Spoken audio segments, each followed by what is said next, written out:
Quand la guerre s'est terminée, je voulais savoir quand et comment avez-vous réussi à parler de vos souffrances? Ce que vous avez vécu de Auschwitz. Quand j'en ai parlé. Quand et comment en avez-vous parlé à vos proches? Alors d'abord, au début, je ne pouvais pas en parler. Je ne pouvais pas en parler, surtout à cause de ma sœur, qui était toute jeune. Elle espérait que nos parents allaient revenir. Je ne pouvais pas lui enlever cet espoir et lui dire que ce n'est pas possible qu'ils reviennent. C'était inimaginable de lui dire ça. Ensuite, les gens, à l'époque, comme je vous l'ai dit tout à l'heure, il y avait beaucoup de malheurs en France. Et notre douleur ne l'intéressait pas tellement. Il n'y avait pas raison de parler à des gens qui ne veulent pas entendre. Le seul qui nous posait des questions, c'était ceux qui avaient perdu des proches, c'est-à-dire pas seulement perdus, mais des proches qui ne sont pas revenus. Et ils voulaient savoir comment ça s'est passé là-bas, pour savoir s'il y a un espoir qui revienne. À ces gens-là, qui me montraient des photos, si je n'ai pas revu là-bas, un tel, bien costumé, là-bas on n'avait pas du tout la même tête. Mais de toute façon, je ne pouvais pas dire à quelqu'un qui avait quelqu'un de proche de ne pas se faire d'illusions. Ce n'était pas possible. On n'a pas le droit d'ôter l'espoir. Ce qui faisait que je n'ai rien dit, comme beaucoup de déportés, il n'y a pas que moi, on n'a pas beaucoup parlé. Dans les années 70, lorsqu'ont apparu les négationnistes qui ont prétendu que tout ça c'est faux, que ça n'a pas existé. Alors là, dans nos réunions, parce que nous avons des amicales des anciens déportés, parmi nous, nous avons décidé de parler. Parce que nous nous sommes dit, si nous ne disons rien, si on le laisse dire eux seulement, prétendre que cela n'a jamais existé, ne pouvait faire que des gens qui sont de proches de ceux qui ont participé à cette, comment dire, saloperie. Oui. Il y a eu en France beaucoup de collaborateurs qui ont participé. Et en plus, il y a des gens, des nostalgiques, ça existe, il y a même des partis de nostalgiques qui aimeraient bien que ça recommence. Alors nous avons décidé de commencer à parler. Ceci dit, il y a toujours eu, en dehors de nos dires, il y a eu des preuves de l'existence de tout ce que nous racontons. Mais aujourd'hui, il y en a beaucoup plus qu'il y en avait il y a 30 ans. Aujourd'hui, il y a, depuis la chute du mur de Berlin, depuis la chute de l'Union soviétique, les dossiers que les Russes ont emmenés d'Auschwitz-Birkenau et qui n'ont jamais, jusqu'à il y a 10 ans, laissé des historiens étudier ces documents. Maintenant, ces documents sont visibles et ils sont accessibles à tous ceux qui veulent savoir et qui veulent étudier la question. On a noir sur blanc des choses épouvantables. Vous savez, par exemple, nous savons exactement qui a construit les chambres à gaz. Quelles sont les entreprises qui l'ont construit? Quelles sont les entreprises qui ont construit les fours? Combien a coûté chaque four? Quels fours n'ont jamais été payés, malgré les relances des entreprises? Ces détails, nous les connaissons. Alors, vous voyez, aujourd'hui, les négationnistes peuvent toujours parler. Ils ne peuvent plus rien prouver. Et c'est la seule chose, ils affichent leur mauvaise foi, c'est tout.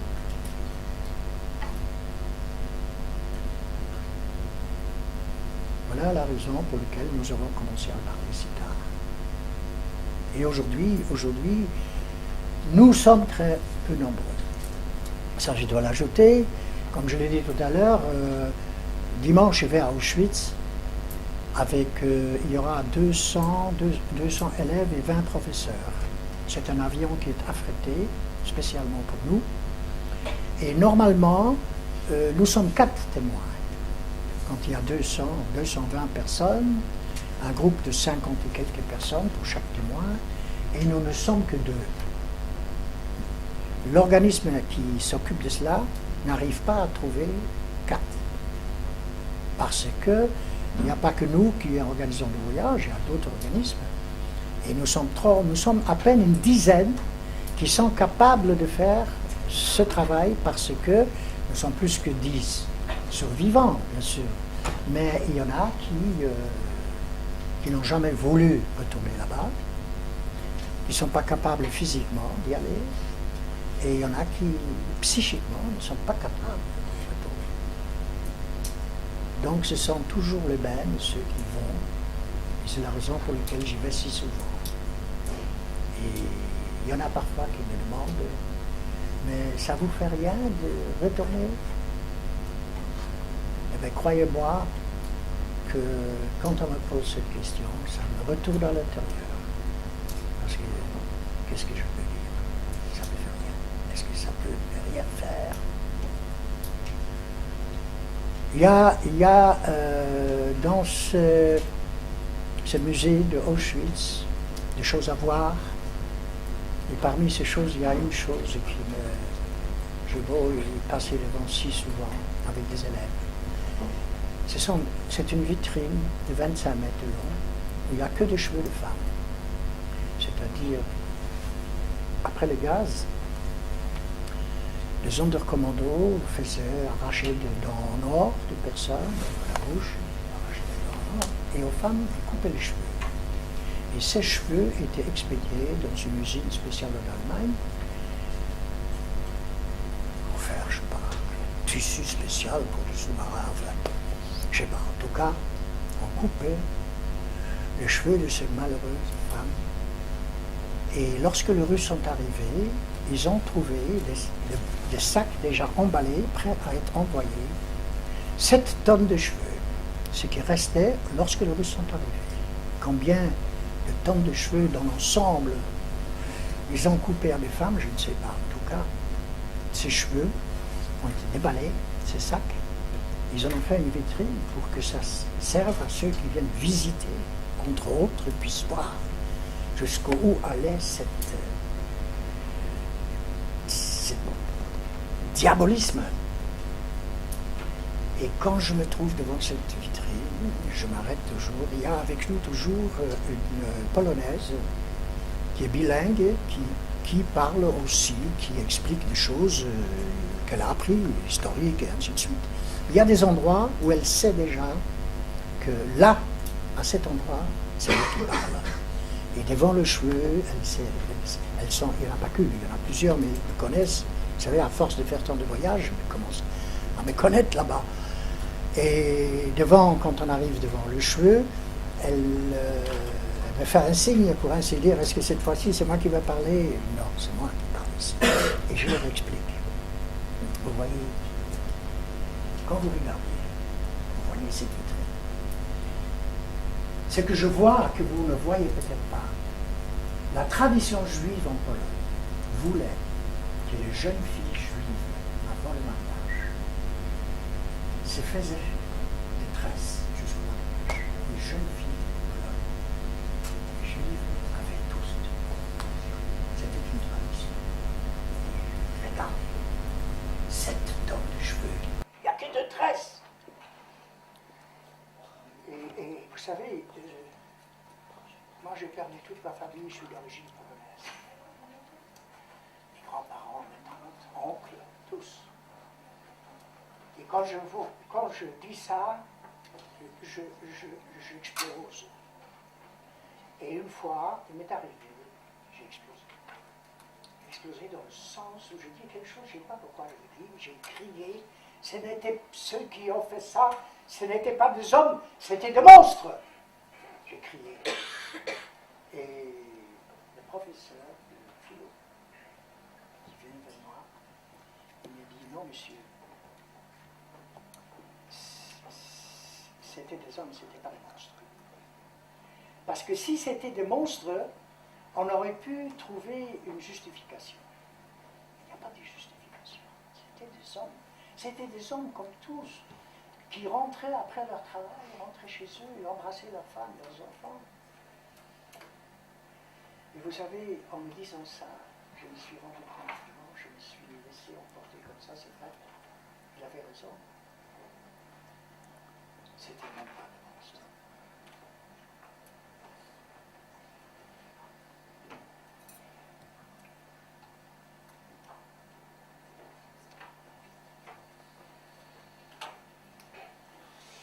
D'autres personnes?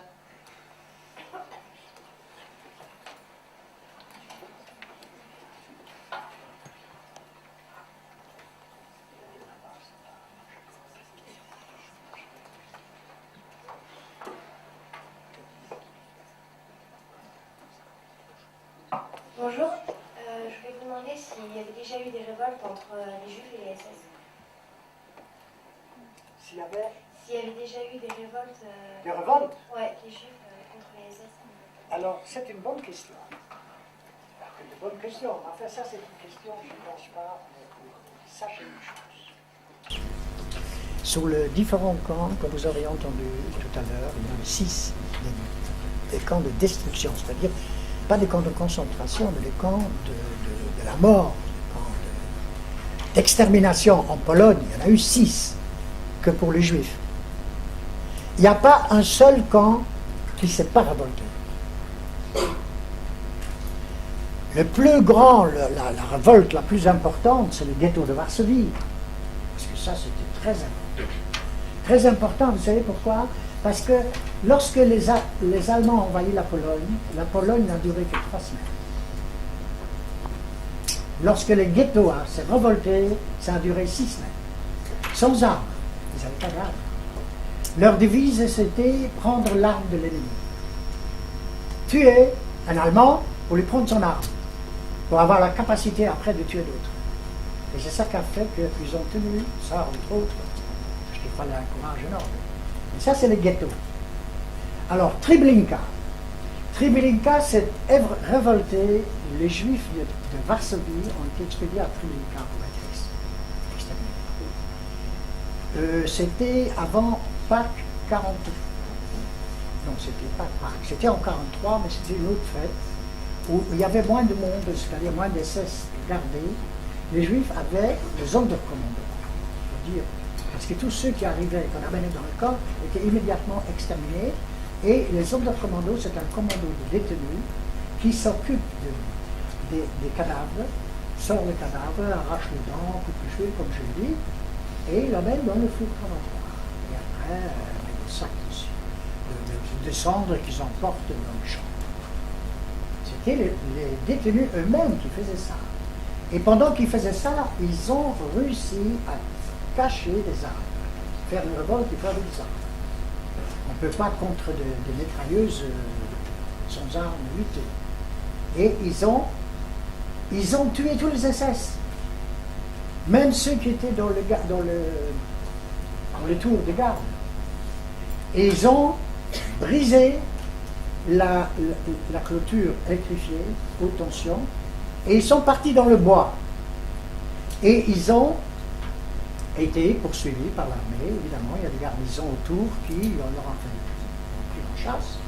La plupart ont été tués, abattus dans le bois.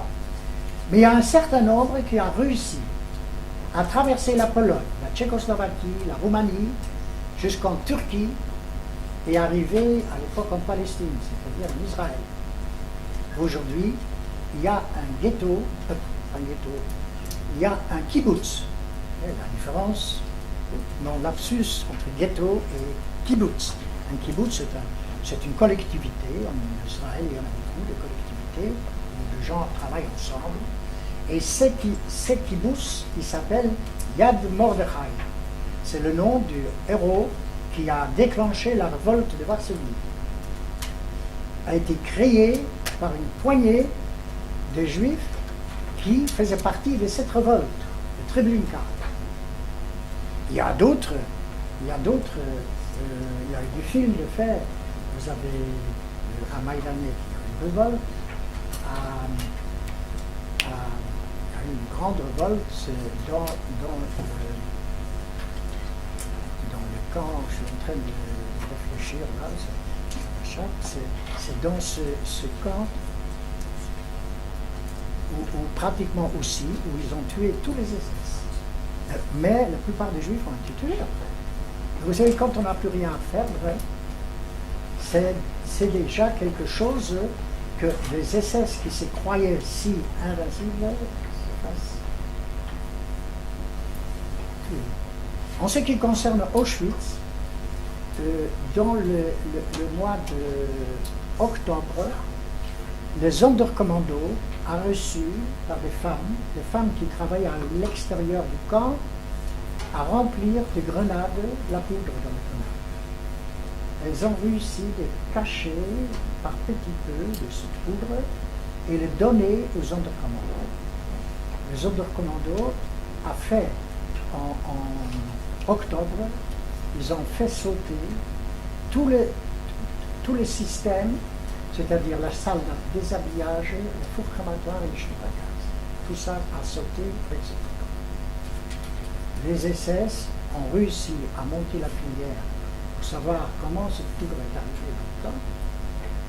Ils ont arrêté 4 femmes et ils ont fusillé tous les hommes de commando. Les hommes de commando, c'est 250 personnes qui travaillent à faire tout ce travail qu'il y a à sortir les cadavres, à couper les cheveux, à faire tout ça.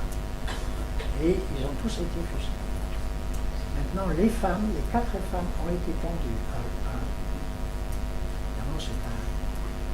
C'est quelque chose qui a stoppé le gazage. À partir du moment où ils ont fait sauter, il y avait 5 fours crématoires, 5 complexes qui ont fonctionné.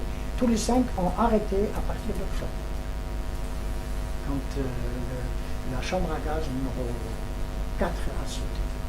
Et les 4 femmes ont été pendues 3 jours avant que les Allemands ont quitté le camp. Ils les ont gardés dans le cachot tout ce temps.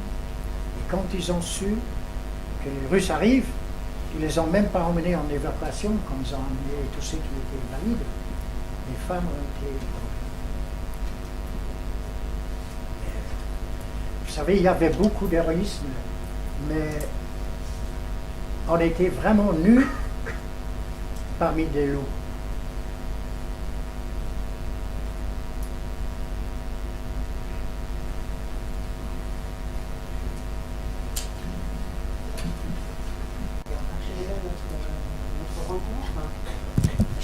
À te remercier, Jules, pour tout ce que tu viens de nous donner.